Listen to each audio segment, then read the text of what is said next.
The book On the Lord's Day, a manual for the regular observances of the New Testament Ordinances, was edited by J.A. Lord and published in 1904. It contains a sermon by George Darsie entitled To Every Man His Work.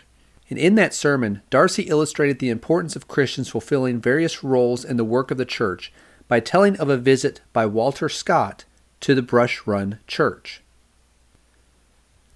Walter Scott, an associate of Alexander Campbell in the early days of our religious movement, one time went from his home in Pittsburgh over to Washington County to visit and spend a Sunday with Campbell at the Brush Run Church. He found the church service quite lengthy, as every male member of the church was called on for a religious address. After long hours had passed and all had spoken, Scott was asked to make the closing address. He did so, but whether he was hungry for his dinner or worn out by the length of the service, his remarks, though quite pointed, were rather testy.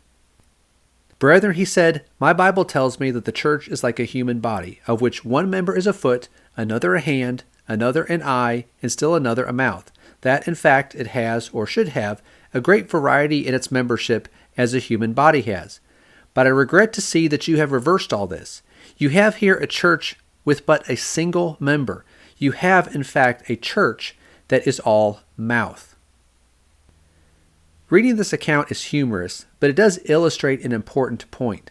Not everyone in the church needs to carry out the same work. Of course, there are some things that all Christians should be doing: worshiping, praying, Bible study, personal evangelism, and so on. However, other things, like public teaching, do not need to be done by everyone. James wrote, "Let not many of you become teachers, my brethren, knowing that as such we will incur a stricter judgment." When Paul addressed the activities that were done in the assembly at Corinth, he wrote, "Let 2 or 3 prophets speak, and let the others pass judgment." There may have been more than 2 or 3 who could have spoken, but they were to put a limit on this. Not everyone needs to speak. In a situation like the one Darsie described at the Brush Run Church, in which every male member got up to speak, it is possible that every male member was a capable public speaker and well equipped to expound the scriptures to others. But it is probably more likely that a few were capable and the rest were ill-equipped for the task.